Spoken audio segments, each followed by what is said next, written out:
20 years ago, Alex Jones created a media platform called Infowars, and in the decades since, it's grown into a truly remarkable institution with over 200 radio affiliates, tens of millions of unique website visitors monthly, and a 24/7 live news TV show broadcasting from state-of-the-art studios in Austin, Texas. Infowars has become the most trusted independent news source in the country, dedicated to delivering breaking news, live coverage of special events, and exclusive reports you won't find anywhere else. While the old dark media struggles to maintain supremacy in a landscape rocked by innovation and technology, Infowars has been at the forefront of the information revolution. From 8 million radio listeners, over 2 million YouTube subscribers, with billions of views of our online content, Infowars proves dominant in every facet of media we enter. The hardest-hitting reports, uncompromising analysis, for high-profile interviews and bombshell revelations, accept no substitutes. Demand truth. Demand Infowars. Infowars. Tomorrow's news today. Ladies and gentlemen, I've been gone for 2 days. Took off most of the time. But boy, I tell you, wild horses can drag me away. I've been researching quite a bit, and we are in the middle of incredible history right now. Let me just try to be calm here. And the table coming up in this devastatingly important first hour of the broadcast that no one needs to miss. It's essential. The globalists are launching a worldwide planetary destabilization program to collapse Western nations using weaponized third world populations and countries they've already collapsed by design. This is all declassified, admit. There's major resistance forming all over the planet and counter-striking. Globalism, its current system, is in major death throes, but attempting to claw back victory from the grave. I said last week that the Democrats were going to crescendo level, calling for civil war, in their words, violence, burning down government buildings, killing the president, kidnapping his son, raping him. People are getting shot at, attacked, killed, record arrests of people trying to kill Republicans. You heard the clips. Surround the White House with 1 million people, overthrow Trump, full-page ads, New York Times, Michael Moore. So much of it, I can't even keep track of it. I spent an hour this morning just search engineering the last week of them calling for civil war. And why is that so important? Because they're such deceivers. They came out in hundreds of publications yesterday, major publications, and said, Jones said there was going to be civil war and shooting and death in the streets on July 4th. It didn't happen. No, in the video they showed, I simply pointed out that I see July 4th as a demarcation line that they're chatter intensifying. But when we look back in history, we'll see this as the period in the summer of 2018, the summer of rage, that launched into a potential civil war. And I see it as a demarcation line that they are announcing that they're launching it. I mean, heavens. I'm the one popularizing the last 2 years of planning this since he was president-elect.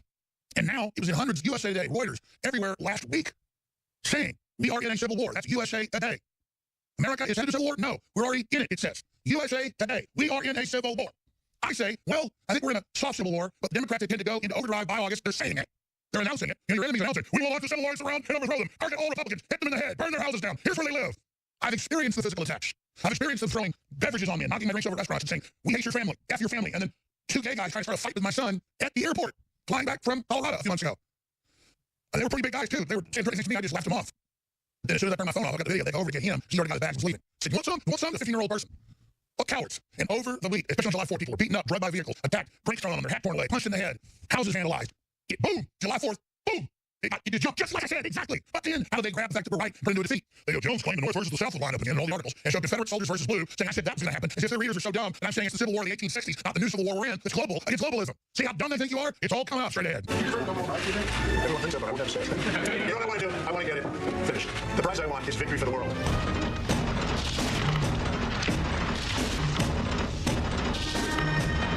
This is the heart of 1776. You like me? It's also what happens when you listen to the radio host, Alex Jones. Move, bitch! Get out of the way! We pledge allegiance to one flag, and that flag is the American flag. Infowars helped fuel the rumor that President Obama isn't this support. It's been a cozy relationship from the beginning. I will not let you down. You will be very, very impressed, I hope. And I think we'll be speaking a lot. Alex Jones. This means that Donald Trump will be the 45th President of the United States. Waging war on corruption. It's Alex Jones. Since yesterday, I have had 2 of the Infowars researchers culling the internet of just the last 2 weeks, from mainstream news, Democratic Party statements, you name it. And I said, put together all the threats against the president, his family, against free speech, calls for his family to be kidnapped, raped, murdered, calls for Rand Paul to be kidnapped, raped, murdered, his family's intestines strewn around their house. The arrests were made over that. Bob Reiner saying we're in a civil war. Michael Moore saying it's time 1 million people surround the Capitol and overthrow Trump. Alan Dershowitz saying that at parties in Martha's Vineyard, people say, get out of here, I'm going to stab you through the heart. Told Becker Carlson that last night. There's so many reports. Rob Dude just walked in and said, I don't know if I can have this for you today. And I went, what do you mean? You give me 10 clips an hour. He goes, we hadn't done research. We didn't even know. He goes, there's so much of it that this is a whole other story in itself. And see, that's what they've done. They've hit us with such saturation of muggings and violence and people getting shot and beat up and stabbed and drugged by cars and hot coffee dumped on them. There's like 50 cases a day that we know of. And generally for something to get politically reported, maybe 100 times more are happening we don't know about. So here's what's happening. Democrats are running around, ramming people with cars, shooting them, beating them up, bragging with cars, dumping coffee on their heads, grabbing their mega hats, threatening to stab them in the chest, threatening to beat up my son at the airport. I didn't report that. That wasn't on the news. I mentioned it here. It's just crazy. It's absolutely crazy how crazy these people are. And I've even had things happen to my family this week that I can't get into on air yet. But let's just say this. I've had medical providers activate against us and literally start trying to get involved in my life because I know it shows. But your family goes to the pediatrician, your family goes to a doctor, so family goes to a psychologist, and they say, Alex is bad, you got to get him. I mean, it's so cult-like that and they've all activated, and they're so crazy, and they really believe we're the enemy, and they're going completely insane. They believe it's their absolute right. And there's one unifying thing about these people. They are super, ultra stupid. They're the dumbest of the dumb. Like the guy last week that called up a bunch of people in the State House and said, I'm coming to murder you, and don't try to come get me. And of course, he has caller ID and wanted to arrest me. And the guy has like an 80 IQ, it turns out, but he's a Democratic Party volunteer. They really believe we're these Nazis. They really believe we're trying to hurt the country. And they're being told this by the media. They're being told this, that this is how they're good and this is how they're pure. I mean, when they're online, mainline Democratic Party individuals with millions of followers are tweeting out last week from the Great Escape of Steve McQueen when Nazis are at a French cafe and the French resistance mows them down and they say Sarah Huckabee Sanders is lucky this didn't happen to her. This is what we're going to start doing. And Twitter doesn't even sanction them. They say, hey, you're lucky. Next we're going to start machine gunning you in cafes. Then some deranged guy with a 7-year beef in Maryland over a girl he reportedly stalked goes in and shoots 5 people in a newspaper. Turns out he was a liberal, by the way. And they turn that into Trump made him go do it. No, that was a 7-year lawsuit and beef. It's crazy. So like they see on one day, look, you're causing violence. Oh, look, you're bad. Meanwhile, Trump's saying we shouldn't be violent, we should be peaceful. And then they spin that as if we're the ones doing violence. And then it gets worse. We're going to have, I told you, just go with what you got. At the end of this hour, bring me what you got. We'll air it later next hour. All these different clips and things of them calling for violence. What's even crazier is, on the 4th of July, they had the Washington Post, the New York Times, so many publications, I couldn't keep track of it, so I just ignored it, but it's in the hundreds. And then hundreds more yesterday, saying, oh, Jones said there'd be a civil war. Didn't happen on July 4th. He's crazy. Here's an article on the Washington Post. Can you shut up, please? A short history of Alex Jones claiming that the left is about to start a civil war. And see, this is me actually being proven right, starting about a year and a half ago, saying, look, they want to overthrow the government. They want a civil emergency. They want to slowly increase the riots until they finally get a catalyst point. So that when there's a major uprising, it overwhelms the country, the borders collapse, the UN has to come in. That's what sources of the UN are saying. That's what they're doing in Europe with the giant migrant base. We're 10 million. Now they're saying it's going to be 20 million and 50 million. This is all being announced. Austria and Hungary have joined forces putting up emergency walls. They're already seeing numbers saying that we're worse than the migrant crisis at the peak in 2016 in Europe. The giant snicks of millions of people coming in. It's on. They are seeing waves at least as big or bigger. One report out of Macedonia was people screaming, Allah Akbar, climbing the fence was 5 times the previous record numbers. And Soros has ships coming across doing it. So here it is, a short list, a history of Alex Jones claiming that the left is about to start a civil war. So they're all, Rob Reiner says we're in a civil war. Michael Moore says rise up, surround the Capitol, throw Trump out, full-page ads, New York Times. Antifa says rise up. They're attacking people that try to have prayer vigils anywhere in the country, in New Blue City. Christians can't even have demonstrations in America with these monster authoritarians. And then they spin it all over the news saying, I said the North versus the South. Leslie Footley's articles in blue and gray uniforms are going to line up in the battle, that starts in Virginia. This is a totally new world, hundreds of years later, and I'm talking clearly about what they're doing. They spin it and they go, oh, there's the Civil War. Well, they were increased attacks all over the country that you called for. We're going over. That's how dumb they think their viewers and listeners and readers are. It's also on TV. Misdirecting the reality. When, in truth, it was USA Today and everybody last week that said we're already in a civil war. USA Today, a civil war has already begun. USA Today. America, and an emerging soft civil war. Turn my point, by the way. They're just using incorrect time. Washington Times. New American Civil War. RT. Congressman Warren, we're in civil war. Meanwhile, it all starts. I mean, we know hundreds of attacks the last few days, massively escalating on July 4th. And then they turn around, we're not attacking, don't run, we are your friends. Just like Mars attacks. They came in peace. CNN is not the enemy of the American people. We love the American people. And then they stab you in the gut. We'll be right back to us. A lot of the supporters believe that we are the enemy of the American people, and that is a really, really awful situation. We are not the enemy of the American people. We love the American people.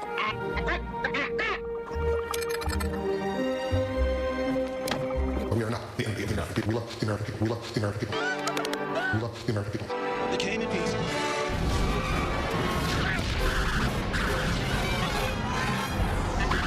But we are not the enemy of the American people. We love the American people.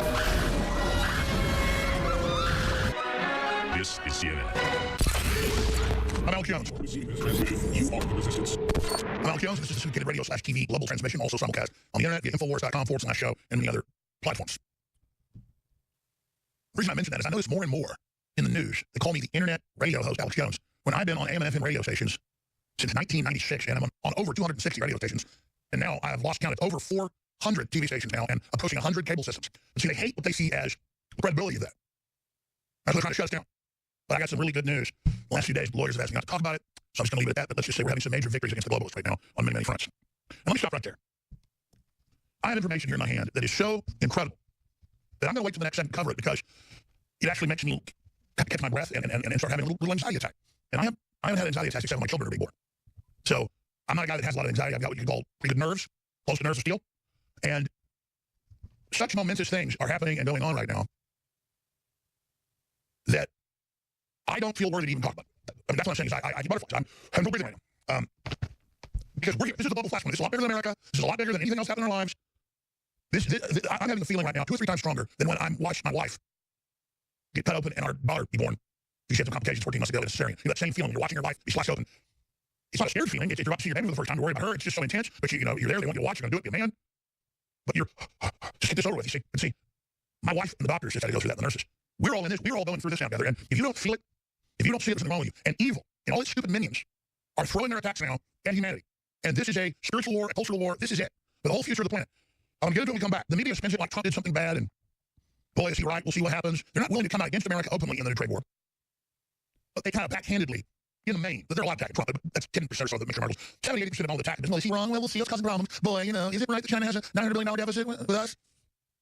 When it's cut and dry that our country's been under a trade war by the globalists running China for 50 years, they transferred most of our wealth to a communist dictatorship. And now, China has released documents.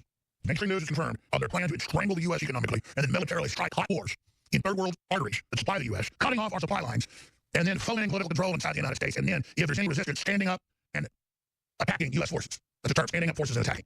And they order the stand-up of their forces in thousands of Chinese companies around the world, really Chinese military people with intelligence officers over them, to prepare their sabotage forces. We are completely infiltrated. It's just red level attack, and then all the left and Hollywood are attacking America at the same time. Bring down Trump, kill his family. And China has execution centers, mobile execution events, killing Christians by the millions, one-child policies, 50-some dead million children, millions of Buddhists harvested. I imagine horribly with a country harvesting millions, harvesting them. And the left like, yeah, we'll harvest you, death to America, woo, woo, as if all you idiots are going to get jack, diddly, squat once we go down. And let me tell you, despite Trump's amazing defense and everything, he's got such crap under him in D.C., such slugs, such cowards, that he's fighting a 10-front war against the Vatican and the radical Islamists and corrupt, unlike the EU and the Chi-Coms and the mega banks and Hollywood and just all the trash and losers and brainwashed scum and filth and idiots. And all the candy-ass men that think they're tough always hedge their bets in D.C., thinking Trump will lose, so they got feet in most camps. Which, if this goes down, most have no soul to sell already. They've already got their state plans. Because they have no soul, they have nothing, they're just empty people. So when I come back, I'm going to get into it. It's mainstream news. China's military reforms to win a war and overtake the U.S. revealed in a leaked memo. But it's not the headline they give you. Let's read the memo. It's how they've already done it to us. But at the last minute, we're fighting back, we're waking up. China is now freezing our port shipments. We knew that was coming. All because we've been under a trade war for 50-plus years. We had over half the wealth then. Now we have a fraction of that. It's all been transferred out. And then Trump goes, no, you're at $900 billion now, deficit, total. $500+ billion in goods, $300 billion in $300 billion intellectual property. Stop it. Stop it. And they didn't stop it. So we said, okay, boom, let's go. We're going to war. Because we've been under attack. They're the ones we're already in a war. And then we finally try to fight back in our 11th hour. When Hillary was to come in and complete the sellout. Obama transferred the personnel office management files of our entire intelligence operations. We've been blown wide open. We are in a complete war, and you idiots don't join with the Republic. You fools out there that sit there and hate this country and buy the Hollywood crap and your trendy BS on Rolling Stone, run by Soros and all these enemies, have no idea what fucks you are, because you're not going to get anything out of this. You've just been trained your identity is bringing America down, but what you're bringing down is 1,000 times better than what you're bringing in, you fools.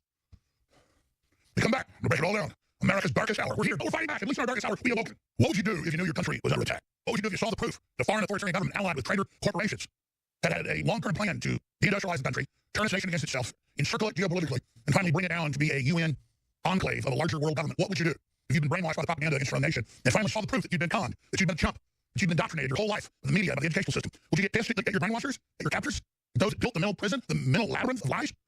No, history shows with cognitive dissonance and mass Stockholm syndrome that most people are followers, and most that have already fallen into that system would then fight for their captors and fight for their mortal enemies. And that's why it's up to those of us that are leaders to take action. Now, the good news is the majority of America has not fallen into this brainwashing. I say about 65% are awake now. That's why the levels are so scared. The poll numbers show that. The problem is most are scared on the fence and still passive. They're not leaders. They look at Venezuela and China and the EU and know those are very evil unelected systems. They know that just the idea of America and free market is an incredible system compared to what other authoritarian plutocracies are offering. The problem is people think that they protect themselves keeping their head down. And in a moment of history like this, when the sides are so clear and we're even gaining the initiative, they're fools. If we lose, it's because of you, those of you on the fence. It's because of you. You know the enemy, I know the enemy, I understand them, I hate them, but I respect them because they've committed to evil. And I've committed to try to do the right thing. And not to use any of their tactics to beat them. But you're worse than the enemy. You know what's going on, but you won't even jump in their camp, you won't jump in our camp. And so forget you are a countryman. Crouch down, look at the hand that feeds you, let the chain set lightly upon you. But the war has already begun. Why sit we here idle? It's a culture war, it's an economic war, it's a spiritual war. It's a war of courage versus fear. It's a war of information versus ignorance. It's a war of will versus speculation. It's a war of honor versus dishonor. It's a war of knowing history instead of being lazy and throwing to the four winds. You people think that being lazy has empowered you. You have no idea how good it is to be informed and strong and stand against evil. If you had any idea how fulfilling it is, we would never be in this position. And that's why adversity makes men and prosperity makes monsters. Because we've had it so good so long, people don't know. In every system of honorable history, when good golden ages came, there were horrible times that preceded it, where people learned being honorable, being strong, being focused, being informed was everything. And they got a couple generations of innovation and glory and freedom and beauty. But then the spoiledness sets in, and the corruption sets in, and the rot, until the communist Chinese, the greatest bloodthirsty murdering control freaks the planet has ever seen, propped up by the Rockefeller, UN, Rothschild combine, on record, put in power, attempted to gobble up Korea, only not half of it down its throat. We almost had a civil war in this country over the Korean War. And our generals almost removed Truman because of it, but they didn't. Truman was within inches of getting a bullet in his head. Look it up. The military asked MacArthur to. He said, no, I'm not doing it. We're going to fight communists here in America. We're going to understand the program. That's the whole movement to expose the UN and the communists and McCarthy and all of it. We have been in the Civil War against the globalists a long time, folks. And those on the globalist side are the idiot quislings. The incredible morons that don't even understand what's happening. I mean, I got mainstream news here with the Chinese memo that we've already had others that the Chinese dictators put out. They call the president. Where they said, get all the rare earth minerals, send in troops under the name of trade passage, take over Latin America, take over Asia, take over the largest ports, and then be prepared to cut the U.S. off economically, and then we're going to start a giant, massive military expansion, cutting them off the South China Sea, and then expanding from there with planned invasions of the Philippines and other areas. And now it's in mainstream news. Sunday Express and others. China's military reforms to win a war and overtake the U.S. revealed in a leaked memo. to economically encircle the United States globally, to, of course, politically manipulate internally, look at Hollywood, to divide the United States internally further, to accelerate their trade war they've had for 50 years from a few billion to 900 billion a year, and to expand that. They're so close, you see. They're so close. China admits they're at war with America. Communist China admits it, and then Trump comes in and says, 50 billion for your 900 billion unless you start reforms. It's just a slap on the wrist. They go, no. And they put bigger tariffs on us. What was the first big tariff? We were at 40% corporate tax. They were 15. No one would base themselves here. They were all in China. China turned around and went, oh, we're going to zero. We're going to zero.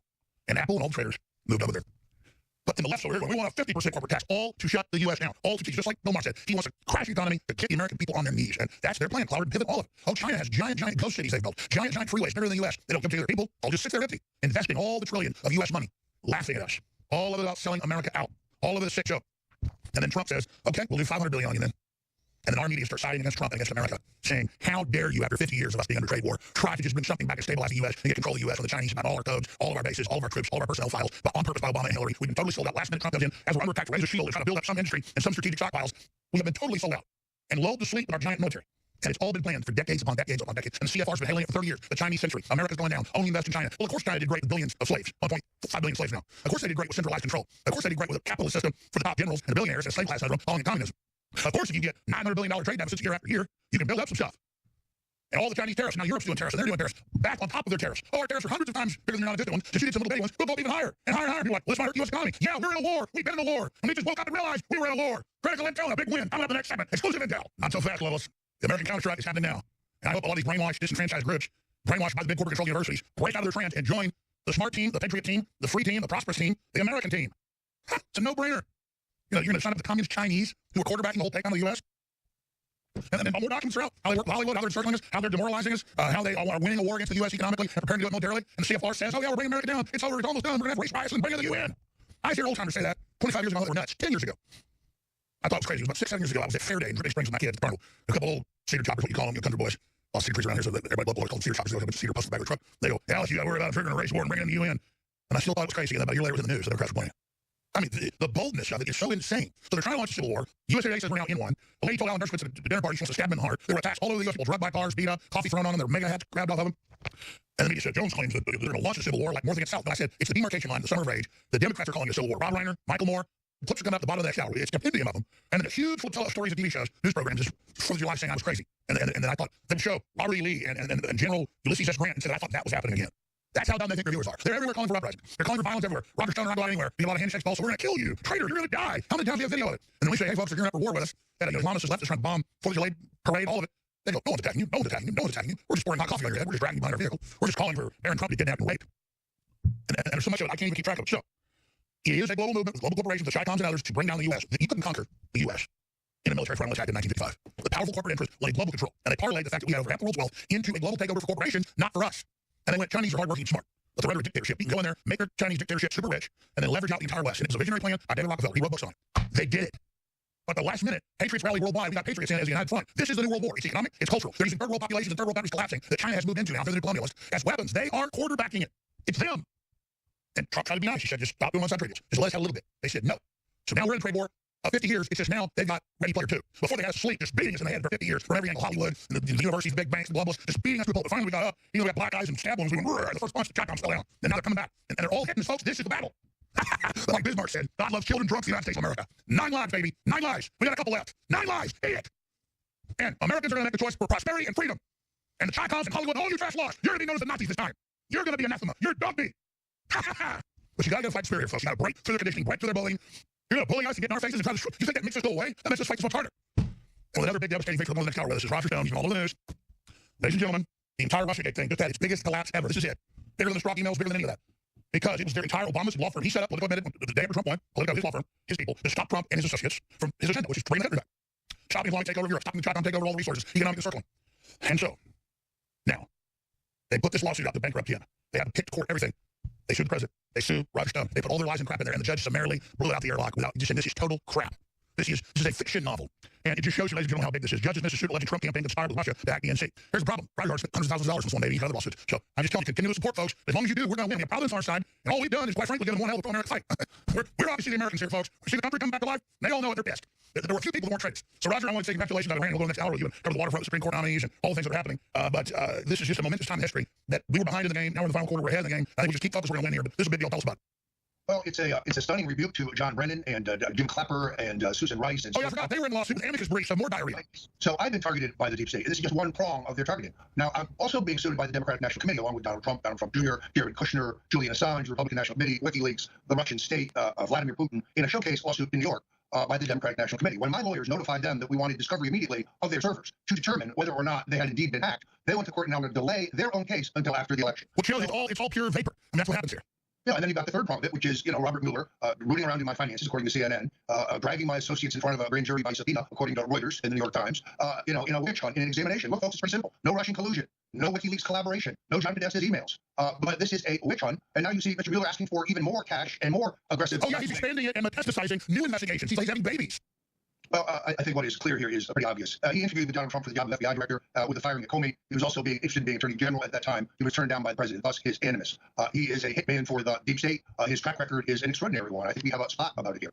Stay there. I'm going to come back to all of this, and I have not that yes. The Mueller investigation now metastasizing, creating new investigations. So Rosenstein has decided to allow the laying of eggs by the alien mother creature, Mueller. Mueller, it's unbelievable. We're going to come right back on with Roger Stone into the second hour. We're going to open phones up later. We got the fellow that knocked out the Anthem thug coming on as well, briefly. In 50 seconds, we're funded by George Soros, funded by you. We got great products. The July 4th, Second American Revolution. They're launching their revolution against America. We're launching our counter-strike. We're money. 50% off all of our best-selling items, and except for it's about to sell out. Right, and 50% off free shipping on top of it. The toothpaste, coil silver, iodine fortified, Infowarslife.com. InfoWarsStore.com or 888-253-3139. Shale at 50% off. Oh, don't forget the new Real Life 45 shirt. The counter Walmart's Impeach 45. It's a great baseball style shirt. They come in next week. It's pre-ordered, but it basically coming in next week. So get your shirts very soon. And me like a Wolverine, they're hotter than pistol. Get yours at InfoWarsStore.com and another act of savage resistance as you fund the rebirth of America. All right, I got my afterburners cooking there and was pretty frothing around like a saltwater crocodile. So we're going to reset on that next segment and really give you bombshell insight on Mueller giving birth to new fake investigations I have known he's about to be asked. We've got to remove these scrofulous pustules before they metastasize any further. My God, the men need to be indicted immediately. We got the Supreme Court picks that are up. I talked to some of the folks I know in D.C. about their take on where the president's going, and so I'm going to debate Roger about that. I don't disagree with Roger hating the front runner because he's another dropping of Karl Rove. But there's some calculus that goes into this, so we'll debate that, discuss that, and war game that. Coming with Roger Stone and as well, and we'll open the phones up. And I haven't gotten into a bunch of the other news. It's just so insane. I mean, it's they caught a woman with a bunch of methamphetamine with 2 kids smuggling across the border, and the Democrats are protesting, saying, don't separate a woman from her kids that's caught with methamphetamine. Like, hey guys, I don't care if you're black or white or Hispanic, you're a citizen, you're not. Your mama robs a bank, your kids aren't with you. You march across the desert and your husband gets killed, you don't even know who you are. We're going to check it out. It's just, the Democrats are unbelievable. And it reminded me of a report last year, we'll get to Roger leaves, where the Democrats, the ICE raided a house full of child sex slaves, it's been later confirmed, and women being trafficked, underage girls. They went and protested it, saying, no, because who do you think runs most of this smuggling? Remember, Obama also defended smugglers that were abusing children and wouldn't release the children. In fact, I forgot that. I mean, this is incredible. You've got screams of millions of people coming in, little kids without their parents. You don't know who they are, and they say, don't even check anything. Don't check them for diseases, nothing. So that's all coming up. But whatever you do, Infowars.com, Newswars.com, PrisonPlanet.com, StoneColdStreet.com, this website. The censorship, I've got a stack of news here I haven't gotten to. We're going to cover it all at Roger Gosh, where mainstream news admits that Christian music bands are being banned, saying it's political because they're pro-life. So you can say anything political. So Facebook's saying, we're going to do a zero political policy. You mean conservative Christian nationalist. Now imagine that level of discrimination. So it needs to be addressed and dealt with. And then I've got other articles dealing with it. So it's here. They're making their move in levels I wouldn't imagine. But if you're going to go ahead and censor, why not do it at a maximum level? Because they can say everything's political. So see now, there might be some Russian bots, which 80% for Hillary, and that's all part of the campaign, going outside campaign finance laws. So now no one can be political because it might be dirty. See, speech is now dirty. This is the left. Only your speech. Only your national speech. Only your free market speech. Only your Christian speech. Only your free market speech. But see, once they get control, they're going to send to the left as well. And they're now starting that. So if Trump's been lacking in anything, it's that he's not come out with more detailed experts within a panel. He's just had a series of panels about the censorship, how it's happening with big whiteboards in Congress or whatever. And he's to have this fireside chat and go through the technicals because he can be brief. It's known what's happening. And the left's even waking up because the EU censorship that comes over here, Article 1311, are about to become law through their dictatorship. They're about to put it through. So Trump's big failing, I would say, is in that quadrant now. And that's good. You make that a point for him. Now, Roger Stone will take over the next 2 segments. It means I'll stick a sock in my mouth because he's got big stuff to cover on Mueller, the Russia Gate investigation, and on the Civil War they're trying to start, and on SCOTUS pick, and so much more. Newswars.com. You're watching live. Only you get over the censorship. Share the links. Now! They censor goldfish! I've been betting on you my whole life! I believe in you! I don't think you're stupid! One man, everyone's alone, all genitals are cut off, And we're kicking these traitors' asses politically, and we're not backing the matter. I want to kick these people. We're winning that film spirit, Roger. Can't you? We have broken their back. Yes, I can feel it. Let's go. Come on. Vengeance is coming. Fire is coming. The real revolution against you is coming, and you will burn in hell. Hard to believe it's Friday, July 6, 2018. Roger Stone is here with massive breaking news. I believe some of the biggest news in the whole Russiagate fraud and the attempts to destroy our electoral process in the election of our pro-American president. We'll get into SCOTUS. We'll get into the Democrats open the dawn of civil war, violence massively increasing, and then spinning it saying, no one wants civil war. No, it's just on the cover of the New York Times and USA Today. America now in civil war. But the military tactic of, I'm not attacking you. Don't run, we are your friends. Then in World War I, the Germans started the Austro-Hungarian Empire. They had loudspeakers in French, in English, in Russian. That was the other Allied side, saying, we were stopping. This is not an assault. Lay down your arms. Lay down your arms. Lay down your arms. And they found a certain percentage would say, we'll have to fight, save their friends. They're like, we get shot at in an artillery barrage. They have officers shooting people with their handguns. Don't run from your post. Until they finally got briefings going and explained to everybody, this is BS. So it's a standard military tactic. Kill people, attack Trump, kidnap his son, murder everyone, kill Congressman Rand Paul. And then you hesitate, and they get you just like in Saving Private Ryan, which is a historical fight that happened, fictionalized into a movie. And he's beating the German soldier, the Nazi soldier. And the guy goes, I give up. It's just enough. And the guy had the initiative to flip him over and tell him, that's all it is. You're under attack. I'm under attack. They're trying to bring the country down. They're allied with the globalists. This is real. Stop listening to them when they say, we're not attacking you. We don't want martial law. We love America. CNN is not the enemy of the American people. Their actions show you they are. And they say it, but then flip it. The universities are anti-American. The big Hollywood's anti-American. This is the plan. They are your enemies. They are the Quislings. They are the mercenaries. They are the sellouts. All right, Roger, take over the segment next. You have a lot to break down. Mueller has now given birth to new minions, I guess, in the Congress.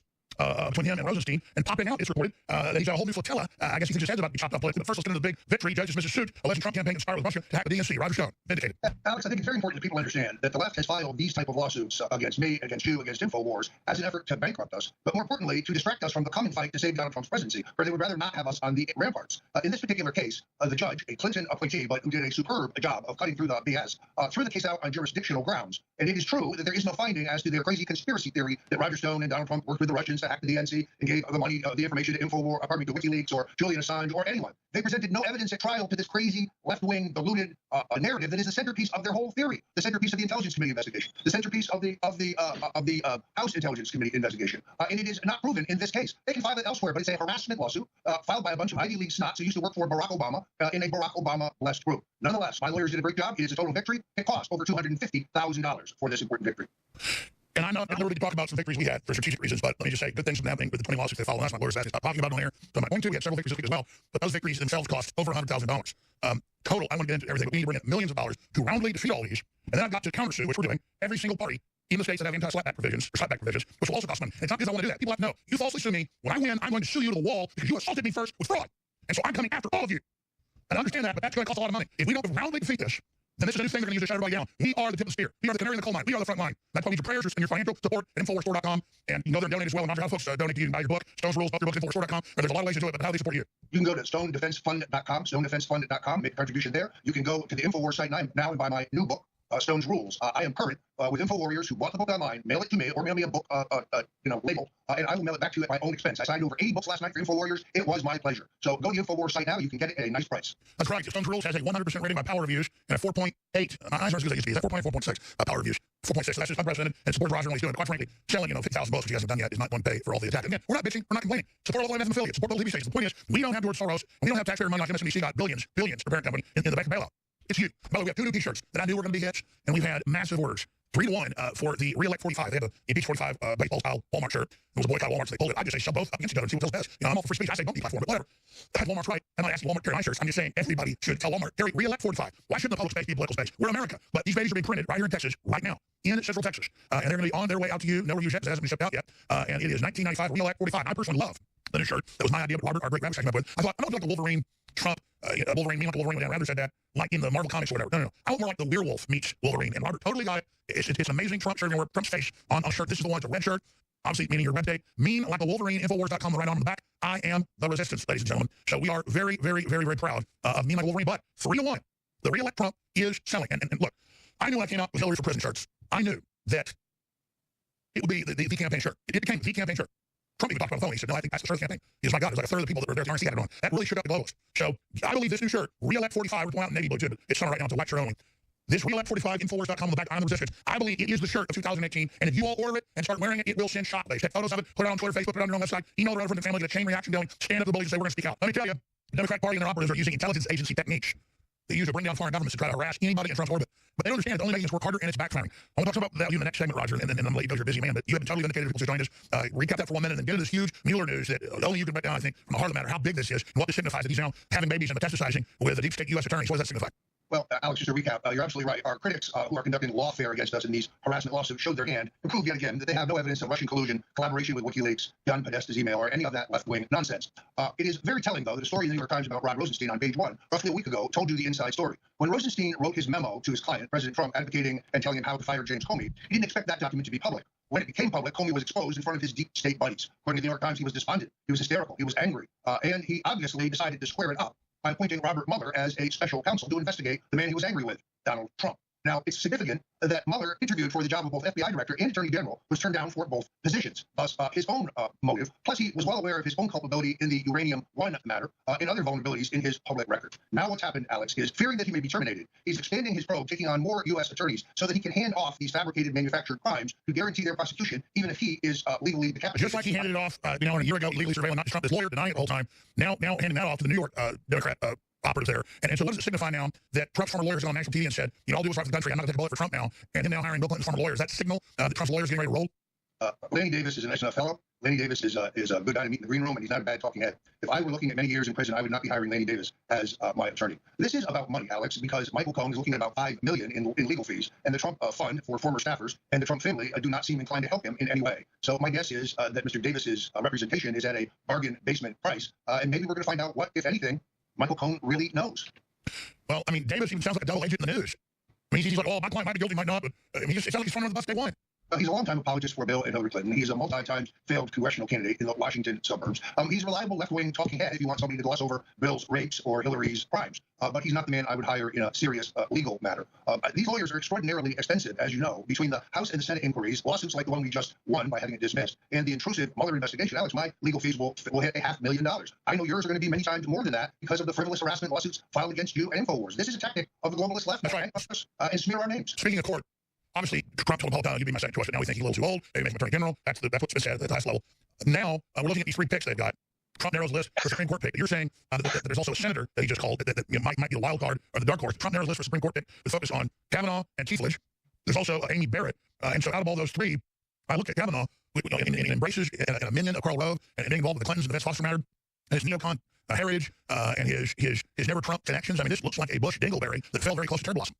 This is very disturbing because I think he's another Souter. I think he's another John Roberts. You remember them? Those are the conservatives the Bushes put on the Supreme Court who immediately joined the liberal bloc. Kavanaugh's role in bullying, intimidating, surveilling witnesses who could disprove some of the facts regarding Vince Foster's death is deeply concerning. This guy played cleanup for the Clintons in the Vince Foster matter. He is a Bush loyalist. I really pray the president does not go there. Sure, but what about the argument he's at least for pro-borders? Not for borders, not for country. They're saying the other guy, Keithledge, is a pro-open border guy, and that the lady's, quote, too dangerous. Why is she too dangerous? Well, I think very highly of her, but she's very devout Roman Catholic, and she has written things that would allow the left to try to make this a lithis test about abortion. Above all, the president needs a quick win. That's why I suggest... No, that's right. Before the midterms, in case they win, which we hope doesn't happen, we need somebody in there. Well, and we want somebody in the mold of his previous. I think he's closest to Gorsuch in terms of his temperament and his record. I have not looked him up on immigration issues. What you tell me is news to me. I like. Well, I'm told from high-level White House sources that's their view of this. I like Amy Barrett, but I question whether she could be confirmed. I think Kavanaugh is a stooge for the Bush-Clinton crime syndicate. And Senator Mike Lee, who would almost certainly win Senate confirmation quickly, I think could be a dark horse. Now, I don't also agree with Lee on everything, but I fundamentally believe he is a more libertarian member of the court. I feel strongly the conservative bloc of the court needs a libertarian anchor for better balance. Well, I'm not scared of a conservative Catholic, and her record's pretty good. And you know what? We are against abortion as a country, and I get more libertarian, so am I. But I just like the woman aspect, too. She's good looking. She's got a good record. She'd be there 30, 40 years. You put some dude in there, he'd be dead in 10 years. I would certainly support, if that's who the president picks, trust me, that's who I will be for. I think Kavanaugh is the real danger here. He is a Bush Trojan horse. I hope the president will realize that. Now, you're saying his record's not that bad. His political record, who's affiliated with, and we know their mo, put somebody in and they flip. Let's talk about how they're trying to launch basically civil war in this country. And at what point we save the civil war, and we've got a key compilation of the threats coming up. Now, it's critical when you're in a psychological warfare operation facing what they call black propaganda. Nothing with black people, but meaning deception. That you counter it with truth. And there's 3 types of propaganda, white, gray, and black. You go to that classic analysis of it. And the Democrats go with the darkest form of it, where you never respect your adversary. You don't get on a level playing field. You say everywhere, we're going to have revolution, attack Republicans, kill them, rise up, kidnap their children, burn down their buildings, and it all happens. Shoot congressmen, try to kill Rand Paul, on and on. Tell Alan Dershowitz at the dinner party this weekend, we're going to stab you through the heart, get out of here. Rob Reiner, we're in a revolution, we're in a civil war. And then when we go, okay, well, we see this as a demarcation line. I see July 4th, so they're going to escalate things. They're saying they are. And they go, oh, Jones is crazy. He's making up in a civil war. And Robert E. Lee's going to come back from the dead. Thinking their viewers and readers are so dumb that we need the civil war. The last one happened. Not the current one. USA Today said last week, we're now in a civil war. I think, are we really?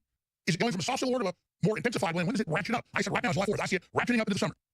I'll put together a compilation with some of the crooks of some of the threats the last few weeks. But it's this military tactic of, there it is USA Today. We're in a civil war. But then I go, oh, look, you agree with that? I kind of do. I said last week, I think July 4th signifies a demarcation line of, is it the peak of the summer rage? No, but I see it as the ramping up. Because they're saying it's their plan. We saw incredible attacks. I'll play next segment. Incredible attacks. This weekend, people being attacked, stabbed, drugged behind cars, beaten up, coffee poured in their heads, calls for murder, calls for uprising. And then there were hundreds of articles July 3rd, hundreds July 4th, and then hundreds yesterday. I can go to Google and type in Alex Jones Civil War and tell me there were. You watch a post, you name it, then Jones is insane, Democrats will violence. He just says that armies are going to line up and the Southern Army will rise again. And they have all these photos all over the news and hundreds of publications of men with big beards and like Civil War reenactments. Like I'm saying a Civil War is going to happen, like the last one. The propaganda is amazing. They go, oh, look at the history of Jones saying there's going to be a Civil War. Yeah, in the last couple of years, they're calling for it. I said they're rationing up. It proves I'm right. It proves I know what I'm talking about. Here's a still shot of my collar popping up. And so they take a thing where I predict everything, show their own admissions, everything I say is coming true, I'm trying to stop it. They use that I'm right, to then say that I'm wrong. And all these Hollywood producers and so-called movie stars all make this big joke, but guess what? The video got 4 million views. 4 million. If you look at the, so Roger, what do you call this tactic where they do this? Because you're under attack, we're getting sued, we're getting threatened, everywhere. And then they say, no one's calling for violence, we just want to kidnap Barron and rape him. Now, I don't think people can really understand unless you experience it yourself. As I was talking to Tucker Carlson about this the other day. He can no longer go out in public by himself. I can't travel across the country without security, without bodyguards. I had to put in security at my home. If I drive to the corner drugstore by myself, the odds are overwhelming that some libtard is going to want to get it on in the parking lot. The threat level has grown exponentially. The hysteria surrounding anyone who speaks out for the country or for this president.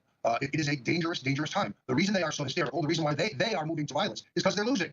We have a soaring economy. We have increasing world peace. We have a greater job market. It's driving them insane. They have to remove Trump, and violence is the only way left to do it. I predicted that they would float the 25th Amendment strategy. Brennan and Clapper did that last week. Infowars, tomorrow's news today. Now they're moving to the next phase, which is physical attacks on people they disagree with, attacks on the streets, attacks on your home, attacks on your family. It is where we are headed. We are not the ones fomenting violence. We are not the ones advocating civil war, but we will defend ourselves. We will not be patsies. We will not bend over. We are not going to start this, but we are going to finish it. I agree with a gentleman joining us next hour that was there a few weeks ago. They beat up dozens of men, women, and children. The local media said it was good. They tried to have a conservative rally in Portland. So a couple hundred patriots showed up at a rally last weekend, and when just a few men fought back, the Antifa ran in fear. So I don't know what the Democrats think they're doing, because even polls show the abolish ICE thing, release women caught with 3 kids and 14 pounds of methamphetamine, release child molesters if they happen to be illegal aliens. The Democrats are openly calling for this. How do they think that's a winning strategy? This is insanity. Well, it's interesting. One columnist in Portland blamed the fact that they had these insurrections on the fact that I spoke out there several months ago. That's the level of insanity. By the way, breaking news here, Senator Rand Paul has announced that he has reservations and may not vote for Judge Brett Kavanaugh if he is the president's nominee. We'll have to see how that works out. But why do the Democrats hate Paul, who's like a super libertarian, super smart, super informed, and really balanced to Trump, and admire him? But he's actually anti-war. He's a libertarian. He actually agrees with some of the stuff the Democrats did back when they were pure evil. So why do they particularly have a hit on him, shooting at him, breaking 6 ribs, puncturing stuff, people trying to kill him constantly? Why is he such the target? Because his politics is the politics of the future. His is the politics that fuses economic and fiscal conservatism with a strong national defense, but not adventurism abroad, and a deep commitment to civil liberties. If the Republican Party can grab that message and yoke it with economic growth, you have the making of a new permanent majority coalition of the United States. Rand Paul's politics are the politics of the future. He's pro-marijuana for medicinal purposes. He is a pro-gold, but he is. And we see Trump more and more adopting what Rand's doing and ignoring the neocons. This is good news. Well, and look, his coming out against Kavanaugh is significant because Trump needs every Republican, or if he loses... So if he loses one senator, he loses. So this is... why do you think Paul's against Kavanaugh? Because he's a war hawk? He's very upset with Kavanaugh's views on civil liberties issues and the executive power of the presidency. Thank God for Rand Paul. No wonder they want him dead, man. A truly great patriot. And I think it's been a real helpmate to President Trump. I'm really glad that Senator Paul and the president repaired their relationship. It was good, then it was ruptured. Now I believe it's very good. I know the president thinks very highly of Senator Paul. I'm not bragging, but behind the scenes, I made some phone calls and everything. And I love it. I said, just stop it. Go off, stop it. Because I told Paul, you're only hurting yourself with all this that happened. You're going to get reelected to get at least behind Trump. And you're close to Trump. You can advise him to listen to you. He's not going to listen if you're in far. And I think that was good advice on you. I think you've given him excellent advice, and I'm glad to hear that you helped make this marriage. Meanwhile, the left is just continuing in their apoplexy. It's very hard to fathom when you turn on the television. A deal in Korea that if Barack Obama had done would be called brilliant. Now, because Donald Trump is trying to do it, is risky. Meanwhile, they definitely are. Meanwhile, Pompeo is over there saying, no, denuclearization means denuclearization. That's what this is about. You don't get the money, you don't get anything. We're holding the feet to the fire. Unlike the old deals with Obama and the Clintons, this is a real deal. So we can glad Trump's not a failure. It's holding feet to the fire. It's really trying to do a real deal for security and peace. Planetary victory. Roger Stone, thank you so much, my friend. Back at the war room in just a few hours. That's right, 3 o'clock Central. Coming up, we got a compilation of the Democrats calling for civil war, death, murder, and then saying I'm insane, doesn't exist. All right, this is like a 7.5-minute compilation that our crew put together, and you had to cut it down to like 20 minutes. People calling for beating up Trump supporters. They're all evil, attack people, kidnap Barron Trump, rape him. And this July 4th, so many attacks across the country, we can't keep track of them. And then they go, Jones is crazy. No one's calling for civil war, even though USA Today says civil war now in America. They just don't want me pointing out it's the Democrats that are doing it. So they want a hot war because they can't win politically. So here is a breakdown video of all of this. We have a gentleman who was there in Portland last weekend when the vicious Antifa, who just a few weeks ago attacked a bunch of men, women, and children who went out to a pro-America rally. Well, folks from this when they fought back, we got one of the guys that laid out one of these scumbag thugs trying to kill him with a big old metal club. It's a deadly weapon coming up, and then your phone calls. He's going to be joining us next hour. But right now, let's go to this compilation, which we're also going to upload to Infowars.com the next hour. Here it is. And it goes on, and you see the people that he hires that are in his administration, and we see that this now becomes the last battle of the Civil War. And we're fighting it right now. And we're going to win. We're going to win. And so how are you guys planning to disrupt that throughout the day? Starting with everything from checkpoint blockades to traffic blockades. The plan is to make the entire inauguration a total cluster. Nobody's really supposed to know about me. So the Chicago protest, when they shot all that was us. It was more him than me, but none of this is supposed to come back to us. Because we want it coming from people. We don't want it to come from the party. Yesterday he was a monster, a racist, a misogynist, and today, well, he's our president. We must give him a chance. We're not giving him a chance. No peace, no Trump, no peace. You have members of your cabinet that have been booed out of restaurants. I'm so scared to be turning on. I'll freak out. Looking up at the house. He's saying no base, no sleep. No base, no sleep. Can't be a buckle up and down. They on your plantation.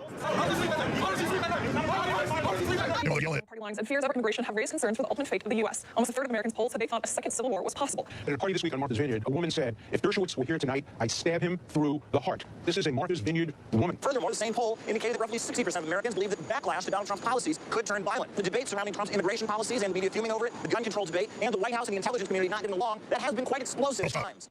There's a civil war between American patriots and globalists who sold out the country in the deep state. That's happened. Now mainstream media is calling for violence and trying to push civil insurrection. They've been caught doing it. So they're trying to launch a civil war. You can debate whether it's one or not. Clearly a soft civil war. But you watch these newscasts, remember, they're saying that I just made up the fact that they're trying to start a civil war in hundreds of articles the last couple of days. That's how stupid they think you are. Continue. Good says a man he doesn't know pulled up to his house and told him he needed to take down this flag in his front yard. Good says when he told him no, the man punched him. Right in the face. In fact, you gotta use like a claw method. Good says instinctively he tried to hit him back, but got his arm stuck in the man's car as he sped off. This is where it happened. Good says he was dragged about 30 feet. Pause again, back that up. You're at Whataburger, Texas hamburger chain. The baker says I was 2 years old. And a dude walks over, grabs your MAGA hat. I'm doing this radio, so you didn't see it. And then throws your IC in your face. I mean, I've already put up with it, and I feel like a coward, but I wanted to show that they're the aggressor, and then I can sit there and take it, kind of Christ-like. But it's what they do. They've done it to a bunch of Fox News hosts, you name it. They throw your drink on you, or they take your hamburger and start eating it. And this started happening about 2 years ago to me. And it's you look at how dumb they are. They all look like 75 IQs. And you just go, my God, that's a zombie. And you actually kind of feel sorry for them. But at the same time, they're trying to escalate to something even worse. Continue. That plan is a campaign to make America white again. And finally, comrades, I believe with all my heart and soul that this is a party that will lead the revolution, to take the White House down, that will make the United States of America a socialist country. The young people in this room will see it. Young people in this room. All these people looking for So all power to the youth, all power to the revolution. Black Lives Matter. Seize your way there. You work for the other party. You work for the other side. You work for the other side. While they round up your Latina brothers and sisters, you take their money. You are the racist. They're bringing around 14 pounds of meth. HSI is not welcome. I don't support what they do. I think it's a blasphemy. We're really calling on the community to say that this is not okay, that we're going to fight back. We're not going to let people just disappear like this. Again, Oakland Police Department confirming this had to do with a federal criminal search warrant, had to do with human sex trafficking of juveniles. That's really information that we have been we just received. Look at a house full of 13-year-old girls being sold sexually. I got a second news on today. You got people doing witchcraft outside to stop them from being disappeared, as if we disappear anybody. Meanwhile, hundreds of thousands disappeared coming from Mexico. Oh, we don't humanize them. Robert Rodriguez doesn't do that in his movies. Again, he has Don Johnson as a redneck shooting Mexican women in the stomach. I'm going to kill your baby. Totally fake. Robert Rodriguez won't do jack squat to stop the Mexican mafia because he's on their payroll. We'll continue. We just received moments ago.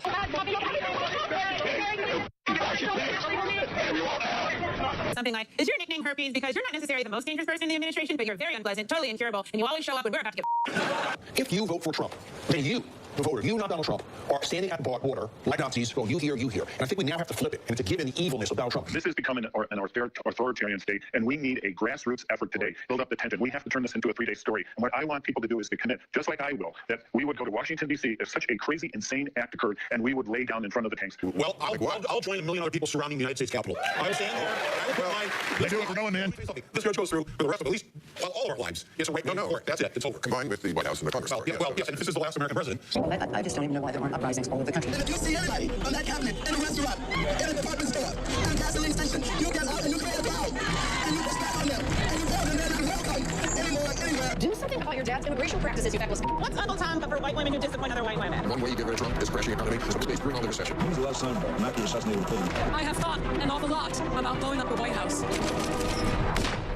There are politicians who are irresponsibly calling for the harassment of anybody who feels different, who thinks differently than they do. So they're calling for violence. And what this is going to lead to is there's going to be some casualties in that. And it's the beginning of a civil war between Americans. We'll be back. Stay with us, ladies and gentlemen. We got a guest coming on who was at last Saturday's prayer vigil, the Antifa attack. Coming up in the next segment. And there's a lot of videos of the Antifa, like women beating up Antifa, or Tommy Robinson having a bunch of attacking and fights back and beats a couple of them and he gets knocked down. But the point is, these people are the scum of the earth. They're out there with weapons. It's always blue state areas. We got the article that we broke. I keep going back to that where we got Soros documents where Obama wanted martial law in 2015. So in blue cities, in blue states, they would stage events. And the police knew they were coming to attack people and would let them do violence, trying to get, because they're racist, Democrat, communist, mainly white people, that they could trigger black people to then cause race riots. Well, it didn't work there, didn't work in D.C., didn't work in L.A., but they are desperately trying. So there's the headline. That's coming up. We come back from break and get into this. So this is their summer rage. This is their attempt at civil war. They're saying, and I'm saying July 4th marks the demarcation line when I believe things will escalate, which is now happening. And I'm looking at myself, they say it's they're going to watch. Like from, Hollywood managers, firing or saying, I don't represent James Wilson anymore on July 4th, and all the attacks increasing. They're saying July 4th is their date they hate America, that escalates in the summer. They hope to remove Trump. Doesn't mean it's going to work. Just like they said they weren't going to let his delegate seat, or we're going to let him get the nomination, or we're going to let him, get the inauguration to happen. It doesn't mean they're going to win. We just have to know the war's happening. We'll win if we take the field. But they had a rally a while back, I guess a month ago or so in Portland. They went and beat up men, women, and children, attacked babies and baby strollers, chased them back to their cars. Happened to some of our reporters in Berkeley. I know. Millie Weaver and her husband, their baby, they passed out their windows. Well, then a month later, men show up, just had a prayer vigil, and then fought back, and they ran. But if we don't show up on the air, in person, you name it, they will win. It's as so many historians have said, evil only wins when good men and women do nothing. Evil only wins when people stand down. So, I want to go to break here and come up with a few of these clips. Rabid left to steal MAGA hat. Make America great. This is just the last day. It's July 4th. At a hamburger place and throw the drink in his face. Dershowitz, anti-Trump woman threatened to stab me through the heart. Man punched back 30 feet by car for having Trump flag. This is all happening now. Here it is. People talk about parties as if that's something serious. I don't care about parties. I'm invited to too many. But at a party this week on Martha's Vineyard, a woman said, if Dershowitz were here tonight, I'd stab him through the heart. This is a Martha's Vineyard woman saying she would stab me through the heart. All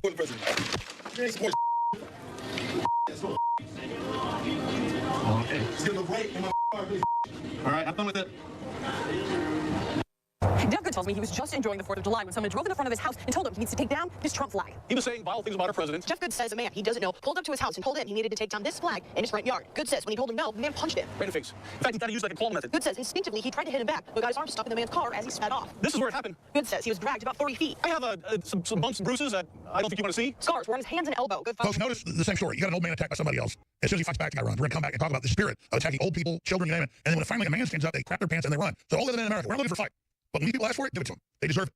We'll be right back on the other side. Again, defensive. They punch you, you decide to just break their jaw. Stay with us. I love the control by Rufio Panman as the guy's trying to hit him with an extendable metal baton that can break arms, pull out eyes. And he smashes that little method head. I think that's not small guy, little communist face in. And then the globalist minion woman tries to get him to hit her, and he instantly doesn't smash her in her ugly face.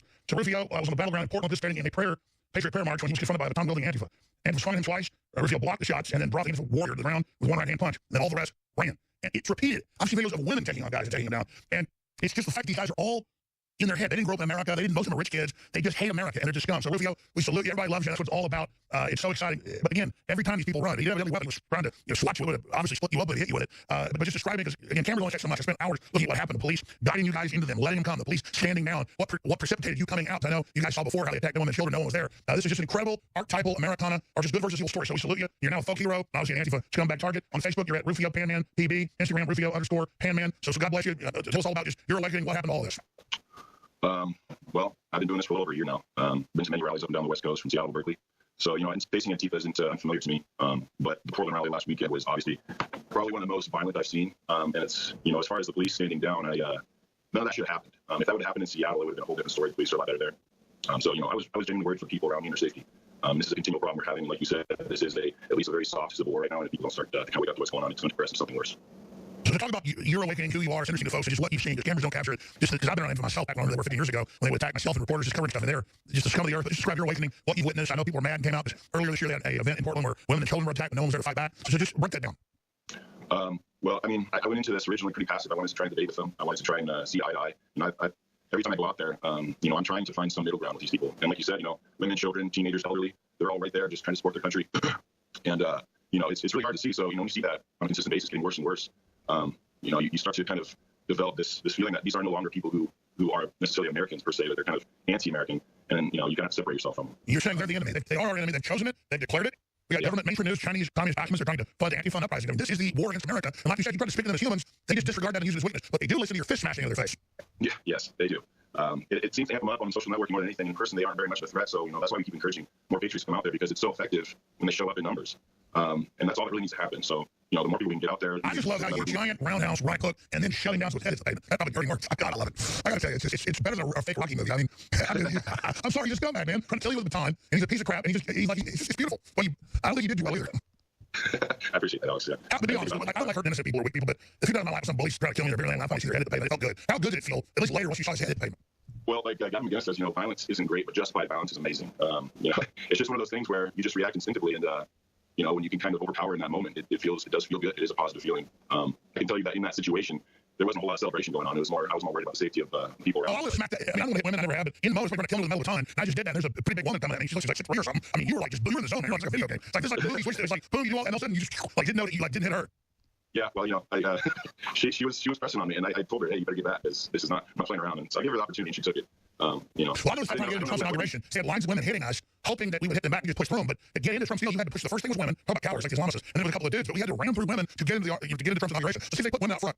They do. That's their tactic. They put the women in front, and then the sleaze bags will hang out in the back with batons and stuff and try and get hit on you from behind the women.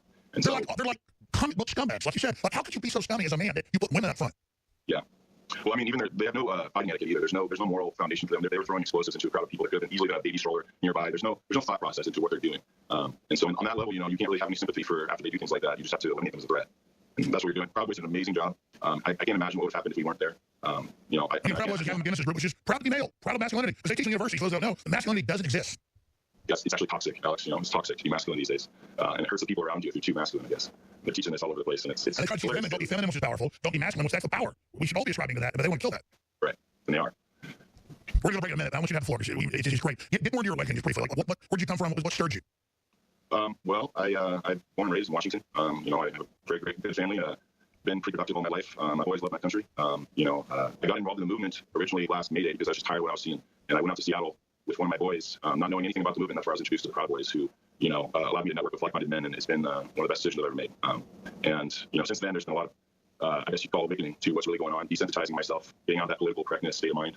That's right, breaking free. We'll be back to talk more on the other side. History's happening. Traitors in our own country have sold us out to the globalists, but in the final minutes, America woke up. Our guests will be with us throughout the hour. We're going to open the phones up specifically to talk to Rufio Panman, who uses that name obviously because they'll target his family and others. What Antifa does, doxing everybody, sabotaging your houses. They're just the nastiest college professor little criminals you can imagine. We're open the phones up in the next segment, 877-789-2539. 877-789-ALEX, 877-789-ALEX. Questions only for our guests. What a wide area to discuss. So, Rufio, obviously, not giving Antifa power, but it's smart to not use your own God-given name because the actually put you as cowards. They sneak up on you, so it's a good strategic not to do that. But they're going to target you now, obviously, because you're becoming a big archetype symbol against their cowardice. Talk about that, and then talk about, because I saw the videos, they ran once one person fought them, and they do that everywhere. And then I've seen the videos at anti-abortion rallies or pro-gun rallies. Antifa will attack an old guy in a wheelchair or a woman on crutches, and they don't even target a woman. For me, I'm not the toughest guy in the world, but women don't even register who I'm going to attack. I look like the biggest guy and when fighting. If it's a fight, just as a male, that's what I would do. Like, who's the biggest? If I'm in a tribal fight, I got to take them down. They look for the weakest. That shows how we're blind to them, because I don't even understand the psychology of attacking 2-year-olds and babies and baby carriages. They're the anti-chivalry. They're the anti-male. Who the hell are these creatures? I don't call them men. Who are they? Well, I would, the way I would explain them is any victory to them, even the smallest little assault on the opposing side, doesn't matter if it's a child, a teenager, an elderly person in a wheelchair, they take that and they'll go celebrate. That's the victory to them because they know that they can't face real strength. So it's all LARPing. And in my opinion, it's people who probably been playing video games their whole life and then in the state of mind, like there's some fantasy warrior in real life that they've never trained or even thought about what that's really like. So when they're facing, veterans and, ex-police officers and guys who've been fighting MMA fighters, it's just, it's funny to say the least, but the real threat is when they're throwing bricks and rocks and explosives and bringing weapons and we're completely disarmed by the police. So we're, in a way, we're at a disadvantage, but not at the same time. Yeah, break that down, because you have even George Soros documents with cover where they have blue city areas. You guys are willing to go into exercise the First Amendment, which is heroic. They're throwing mortars that can blow your hand off. They're throwing bricks, and you guys all get searched. You get let in. Then they let them come in. They always got the weapons. I mean, again, it just shows the cowardice of Soros who funds this, and all of it, and still they're defeated. Yeah. Yeah, a lot of people don't think that they're funded. They think it's just just people coming out to support. But you have to remember, all of these people, they're wearing matching uniforms. They're all coming with weapons that aren't, cheap. Some of these weapons are pretty expensive. And that Antifa, a lot of them, they don't have any prominent jobs or anything. You can just tell. And so they're getting that from somewhere. So people need to realize that. I can't specifically say who it is. George Soros is, obviously, that's a huge lead right there. Oh, he's on record. He's on record funding a lot of it, yeah. Right. Yeah, as you can see, a lot of the weapons that have been taken from Antifa, you get knives, swords, just the craziest things. Magazines were taken from the last rally, several magazines with pistol ammunition. Yeah, and they'll check us, they'll check our bags. I mean, we can't even bring pepper spray in. Our women can't even carry pepper spray. And so, that's where Cowboys come in. We come in with protective vests and eyewear, and that's all we can do. And we come in and just charge and just hope for the best. Obviously, it's something that we're pre-acclimated to. So, I got to keep giving honor to my boys because I truly believe we save lives. Oh, you have. And it's extremely heroic in a system of cowards to know the police in a blue city. When the system wants to make an example of you, and you still, like the Lions, can march in there and then turn the tide against him. When one person fights, they all run. It shows the hoax of evil. The devil goes around like a lion, seeing who he can devour, who will fall down and grovel, who will roll over. Yep. Yeah, great men need to be standing strong. This nation was built by great men, and the mayor of Portland and the city council of Portland, they think that they can get away with siding with these criminals. And I think slowly but surely we're starting to expose this more and more. And I don't believe that all these police officers want to stand down. I'm talking to some of them, and I'm seeing their faces. When you join the police force or the military, you have a sense, something about you that you want to protect your country. And these guys aren't able to do that. I don't know if all of them are on the same page, but you can tell that they definitely want to be more involved than they're allowed to be. They're being ordered to stand down, and it's pathetic to say the least. The kind of, if this was a private sector, if we hired somebody to protect us, they would have failed miserably. They would have been fired. So the fact that they couldn't even follow through with what they promised us after they disarmed us. They promised us they would protect us against Antifa and didn't even try in the slightest. At a gut level, where do you see this going? The whole launch of the liberal civil war, what's happening, the left is going into this crazy mode. At a gut level, where do you think this is going? I'm hoping from the optics of the last Poland rally that we can influence other people and wake people up. If we can't, do that, we have people on the opposing side, senators and politicians and city council people, mayors, everybody who's advocating for violence. Maxine Waters, that he's claimed, that she's calling for violence against Trump supporters. And Trump supporters make up a great amount of people in this nation. So, that's a huge divide of people that she's actively calling out for violence. And what we're seeing is on the streets is a side effect of that. When people are showing up, there was at least 1,000 Antifa, and not even counting just crazy liberals and everybody else who was along the ride. Antifa alone. And so, that's a great question. What were your numbers versus the crazy liberals? Guesstimation. What were the numbers? I think we had a couple hundred ourselves, and that was the whole rally. Proud Boys, I think we had over 100, which was the biggest turnout we've ever had at a rally for Proud Boys. So a couple hundred people stood against 1,000 communists and everything else, and history repeats. When we come back, we're going to talk about where the globalists want to take this and how we stop it straight out of your phone call. So imagine you're on the George Soros-funded Antifa side, funded by communist China, the big banks. We're going to bring down America. You'll teach these people. You'll break their will. America doesn't deserve half the wealth of the planet in 1955. We're going to take it and parlay into power. And so you're going to go out. You're going to duck coffee on Trump supporters. You're going to beat them up. You're going to threaten them. You're going to not give them jobs. You're going to teach them to submit. And then you go out and you beat up a month ago people at a conservative rally, overturn baby carriages, beat women up. That's what it is. And Antifa like beating women up. Like, I knocked a woman out. Yeah, I commit suicide. I did that. And then finally you show up again, like maybe 20, 30 men show up. And there's 1,000 of you, and only a few dozen are willing to go up and fight. And then men beat your ass, and so you all run. They don't give up though, going, God, we're pieces of crap. We're filth. No, they get more angry. So that's the historic crossroads we're at. and the type of scum that has been allowed to run free in this country, it just makes me ask, what comes next? Because you go to these rallies, and they'll be wearing $500 jackets and $200 shoes, and they'll be on a smartphone more expensive than mine. Mine's like $300 versus $1,000. And I followed them. I thought, like, you're getting a $100,000 Jaguar? I'm driving an F-150. But they're communists, but they drive around in Jaguars. And like our guest just said, that was really smart. It's LARPing. It's live action playing. So let me ask Rufio Panman, who just joined us. Not to answer my questions. He's a gentleman. I'm steering the conversation. We'll take calls in a minute. What do you want to say most? What do you want to impart about what you witnessed? First, though, answer my question on this. Because I know those metal batons are dangerous. This guy's swinging at you. He's trying to kill you with it. What was it like in that moment? And then how did it feel when you broke his jaw and then shoved him down to his head on the pavement and were still in control at that moment? What was the energy like in that moment when you saw them attacking people and no one was standing up to go in and do that? Well, it felt pretty good to, you know, you lose that fear and everything is kind of, since, you know, if you love your country and you see people attacking your countrymen and imposing an ideology that would, in the long run, tear your country apart, you know, there isn't a thought process. It's just instinctual. You're just going to go and you're going to take those people out. Obviously, we're not going and advocating to just fight people just because they have a different ideology. But like you see, you know, I'm being attacked with a deadly weapon, and many of our people were being attacked with weapons. So that's what I mean by go and fight those people and eliminate the threat. And you know, it was a victorious day for us. We celebrated like Vikings that night, and you know, it was probably one of the best days we've had in over a year. Describe some of the other stuff you've seen on the West Coast. You've been all over these fights. What Antifa does, the little dastardly activities.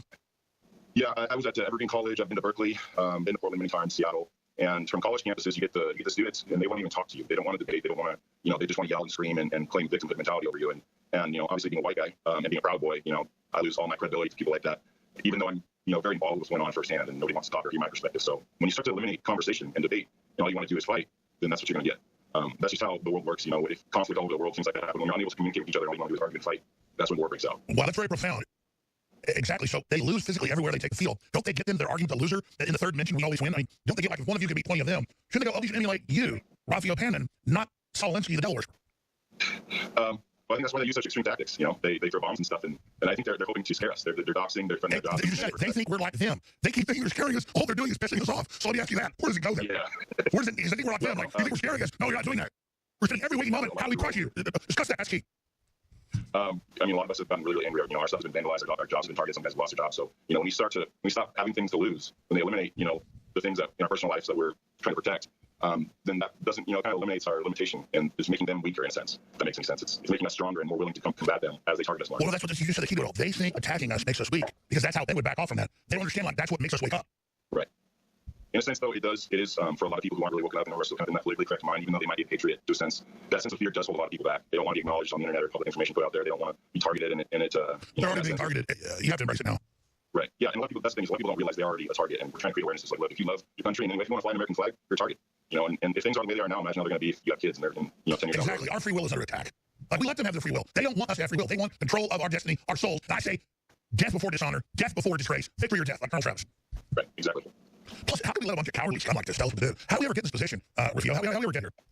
I think we got too comfortable for a long time. I think people, you know, when you live a comfortable life like we have as Americans for so long without any conflict other than 9/11, you know, people during the Obama administration got really comfortable. And I think, you know, I can personally say that I lost hope in the political system. And when Trump got elected, that hope was renewed. I never celebrated more. I didn't think that he was going to win, honestly. And when he did, I was overjoyed.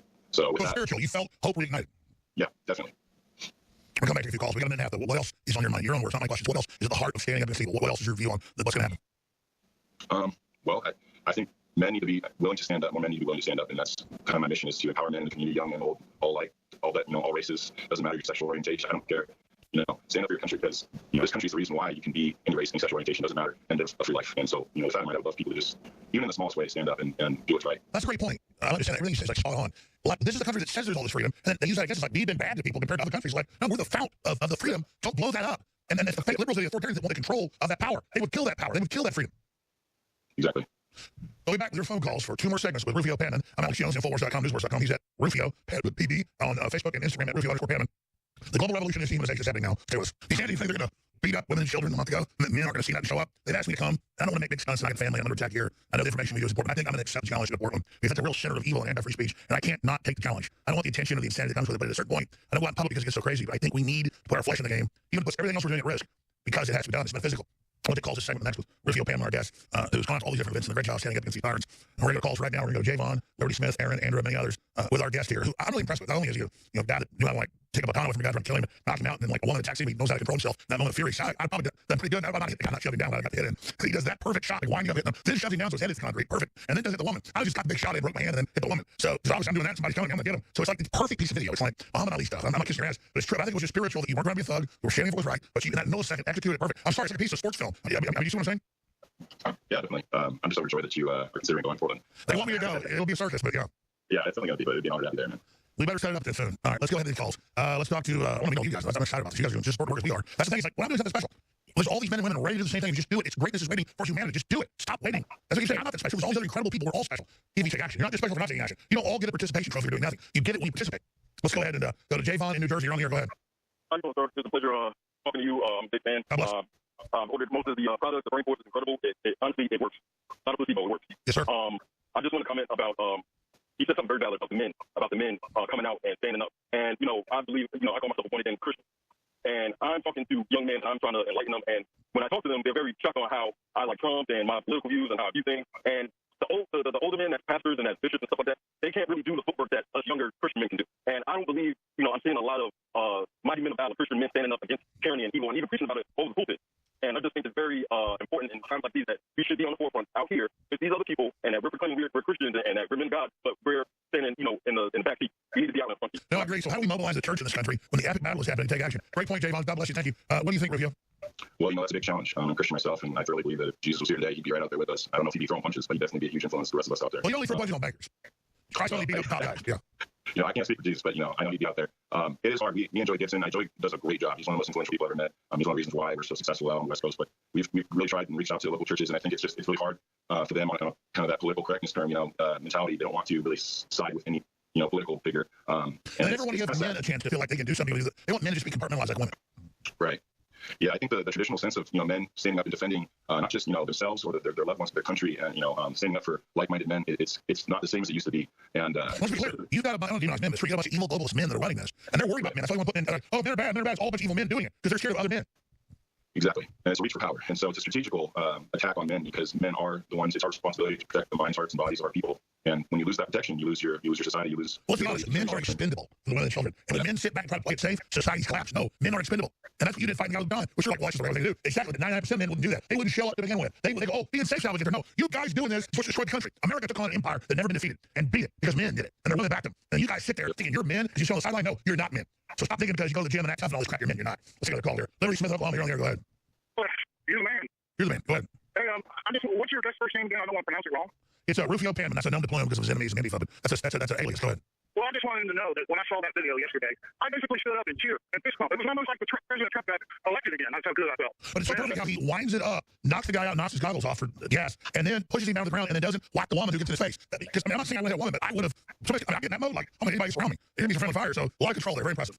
I feel that way too, Alex. One other thing I just wanted to say, you know, in reference to your last caller, well, you know, during our fight for independence, many preachers preached from the pulpit and had guns underneath. So, and then they went out and fought. And we missed the Black Brigade today, but people are going to be risen up like Rufio Panman, who don't want to be leaders. They're not going to lay down. God bless you. I appreciate your call. What about everybody I talked to on the show? Some of the folks you mentioned, Rufio Panman, who just feel in their gut, like a year or two ago, they didn't want to do it, but they had to. Black, white, you name it, who just feel it in their spirit. They got to do this. I think that's what scares the globals. They realize is that there's a big calling happening. Yeah. I think that's the American spirit. You know, I think it dwells in a lot of us. And if you start to feel that way, I think you should embrace it because that's what makes this country great. That's what built this country. What is the American spirit? I want you to define it. What is it?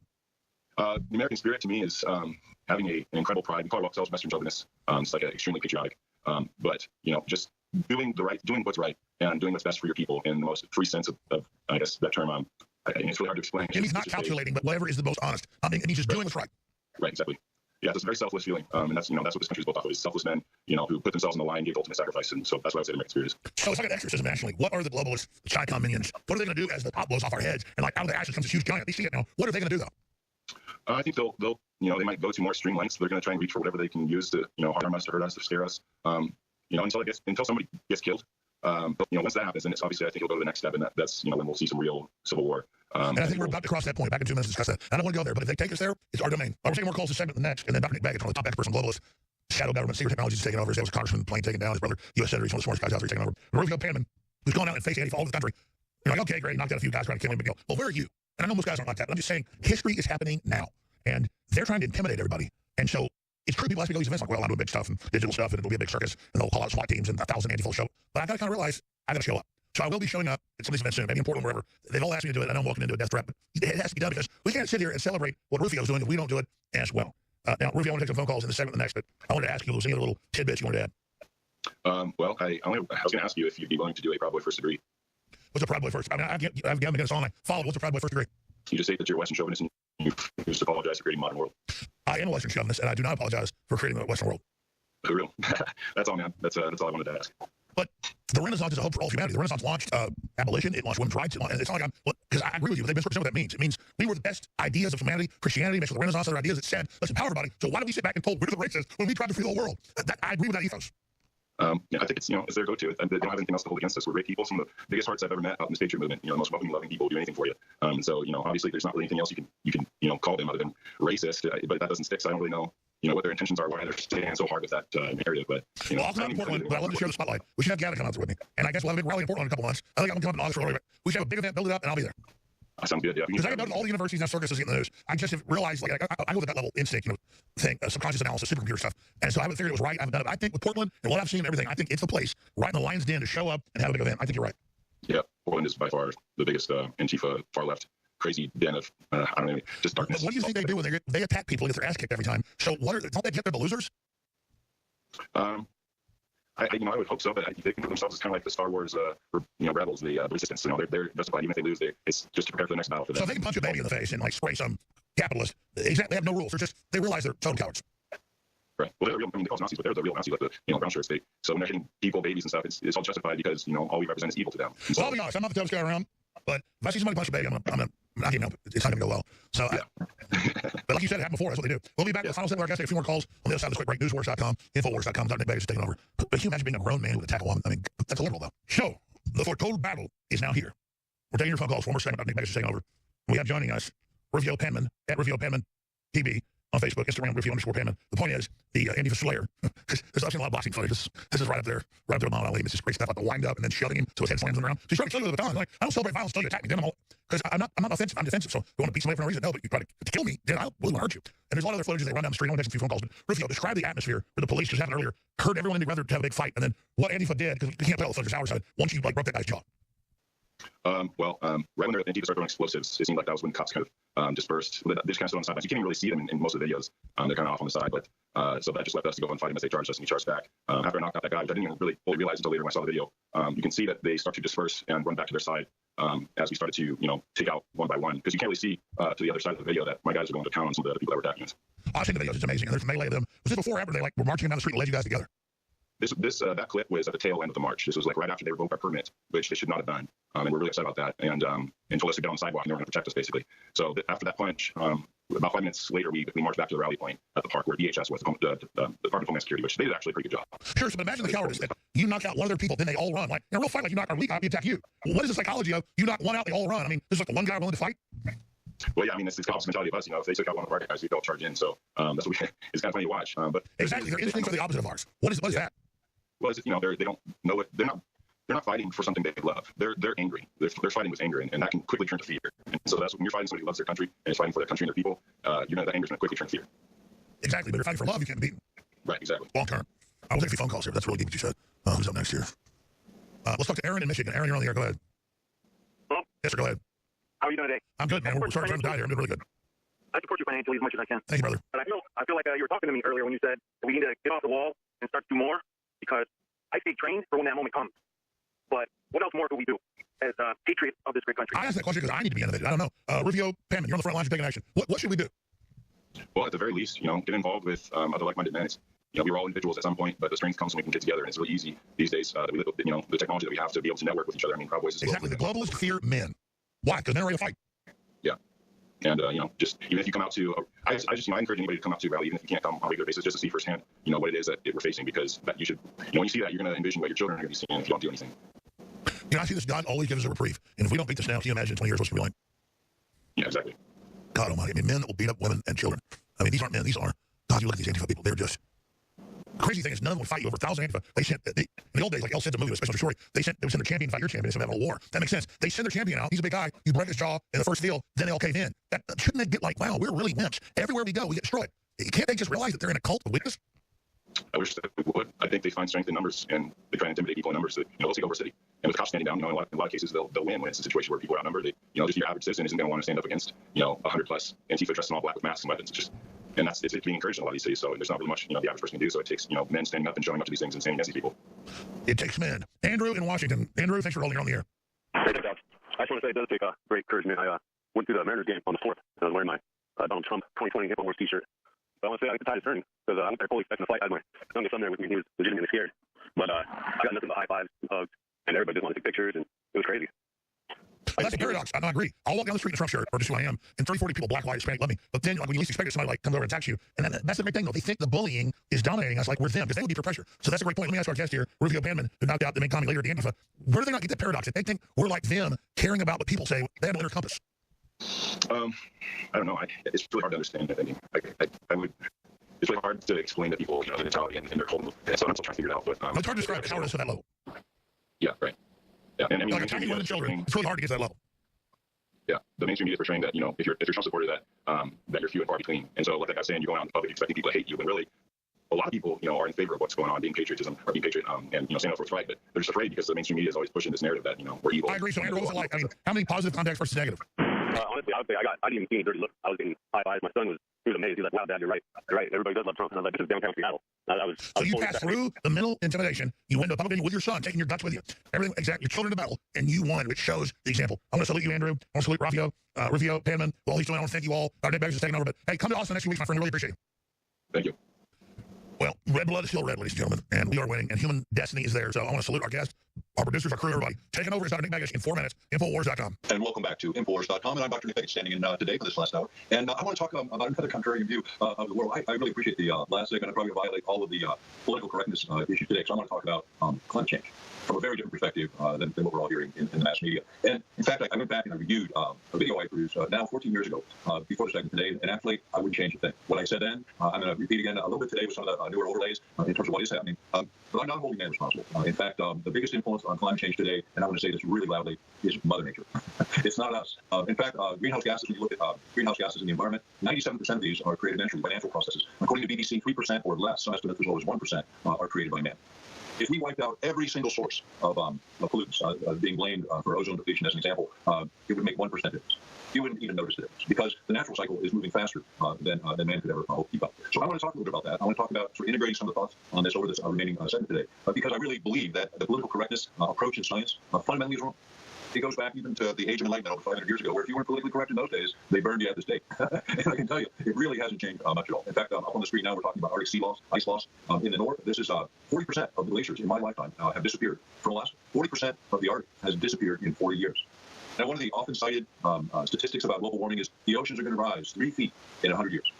Now, that's a lot of distance, right? 3 feet. I mean, that's a pretty good amount for ocean people on the coast. That would make a huge difference. But historically, I want to go back in time, 12,000 years, back to the last ice age, where I'm sitting right now in Anchorage, Alaska. There was 4,000 feet of ice on top of me, right here in this very spot, 12,000 years ago, a flash. In fact, if you look up ice age and ocean depths, by the leading scientists in the world, they're going to say that the oceans, because all that ice was taken up, were 350 feet lower. You know what that figures out to? 2.91 feet per 100 years. Just about 3 feet. Just kind of what they're predicting for the next 100 years. But I guarantee there weren't any automobiles driving around 12,000 years ago when all this started. This is, in fact, the natural cycle. Here in Alaska, going back not very far back historically, go back only 4,000 years. About the time the Egyptians were doing things in Egypt that we all read about today. That's the kind of dawning of a modern culture 4,000 years ago. And the last mastodons were disappearing from an island off the coast of Alaska. Only 4,000 years ago. 12,000 years ago, we had saber-toothed tigers, we had horses, we had mastodons, we had a lot of animals that are extinct now. And we didn't do it. It was nature. Nature, just 12,000 years ago, everything changed. Now, there are those that are saying that man overhunted mastodon, took our spears and we just wiped them right out. I'm sorry. I kind of don't buy that. If you look, again, the big changes that happened, it almost like there was this quick freeze that happened because in the Soviet Arctic, the old Russian Arctic today, they have dug up frozen mastodon. They're like flash frozen with food in their mouth, this kind of thing. But we were able to look at those creatures and go, what happened so rapidly 12,000 years ago? Well, there's a number of things that were going on. When you go back 12,000 years ago, the pole was just shifting to its present location, the magnetic pole. In fact, the pole was centered at the bottom of Hudson Bay in Canada. Now, if you were to look at a map of Hudson Bay and think about the pole being there and the Arctic ice kind of moving out from that area and covering the planet, you would have glaciers ending somewhere in Iowa, even as far south as Missouri. And guess what?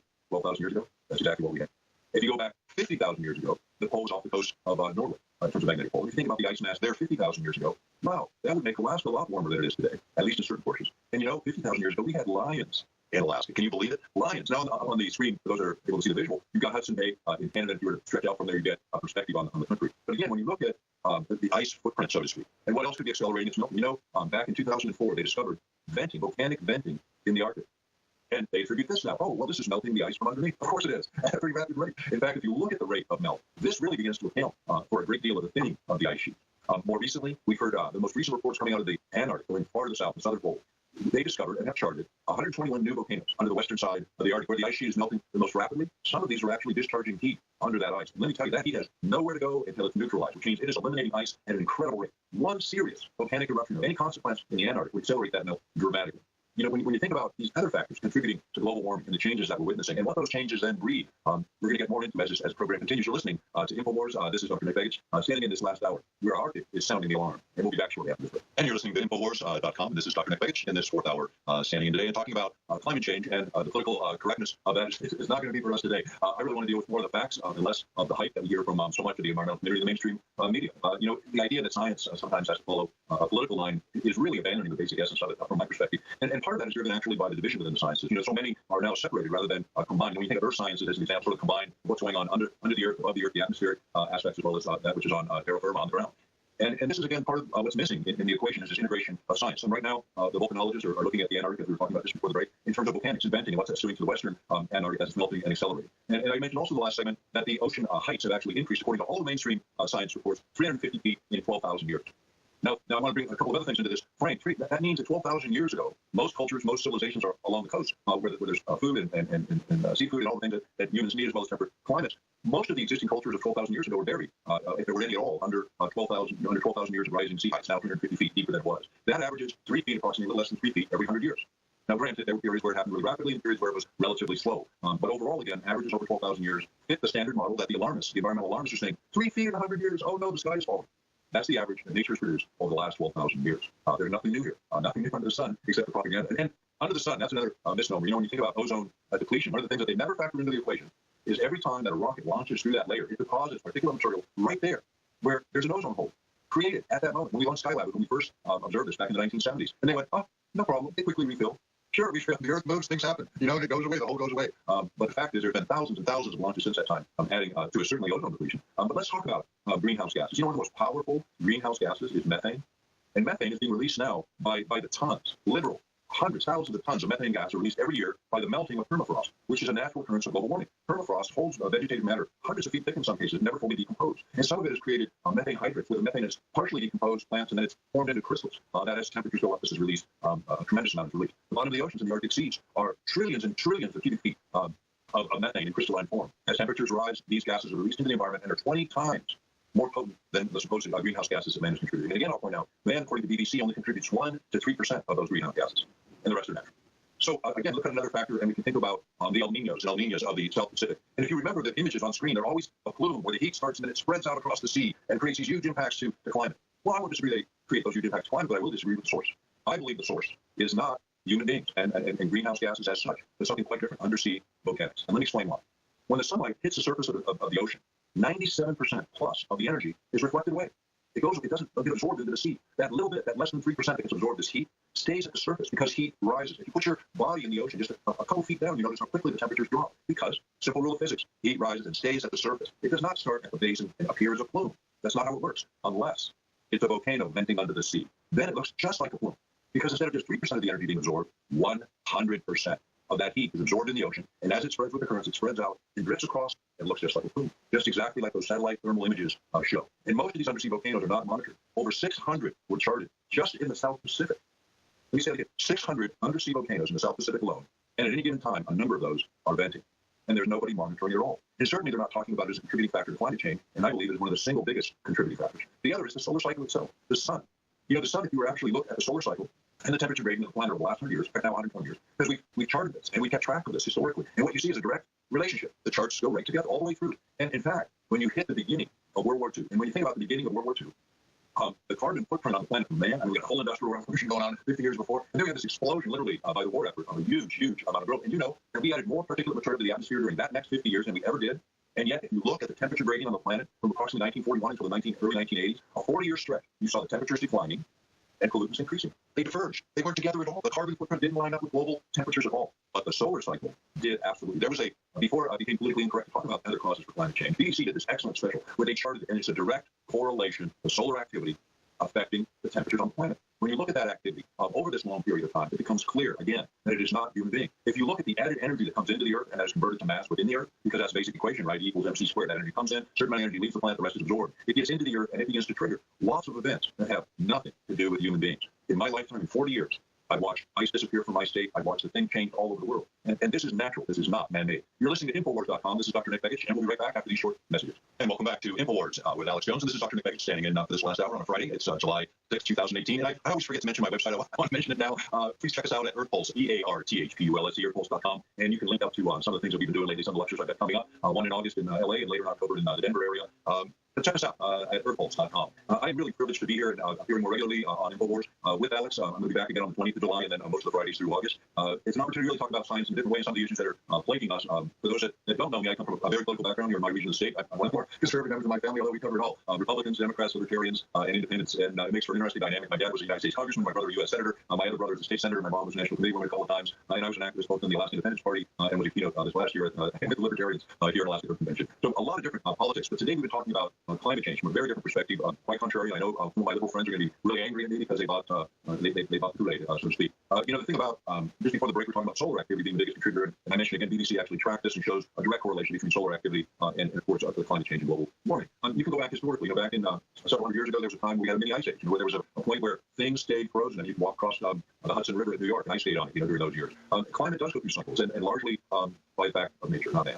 Again, the kind of things that are happening right now, the Aleutian chain out off the coast of Alaska is another place where back in the 1990s, we had a period where for one summer, maybe 2 summers, the ocean temperatures in the Gulf of Alaska, south from Anchorage, went up 15 degrees in 1 year. Now, what in the heck could cause a 15-degree temperature change? They couldn't figure it out because they're all looking at the surface, they're all looking at the sun, they're all looking at human beings. What they weren't looking at is the Aleutian Trench, which is this volcanic part of the ring of fire surrounding the Pacific Ocean in the North Pacific. At any given time on the Aleutian chain, basically just hundreds of miles from the coast of Japan and stretching all the way back to North America, is a chain of volcanoes.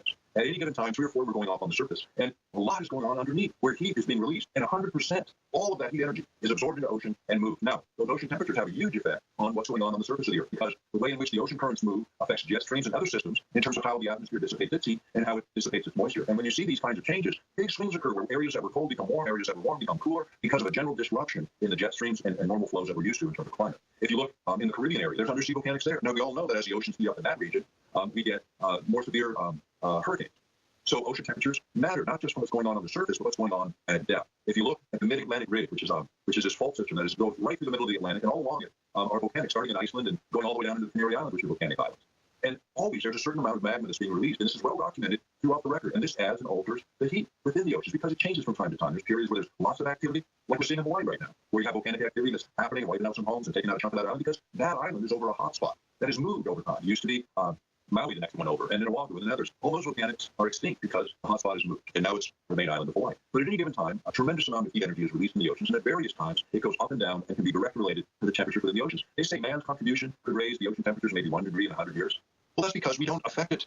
We only affect the surface, because as soon as you drop down even a couple feet in any body of water, a lake, the ocean, you notice quickly how quickly everything cools. So these natural cycles, these natural events are what are contributing to climate change today. And what's missing is here's everybody fighting over the cause. And I think this is a foolish fight to have. The real recognition is it is changing.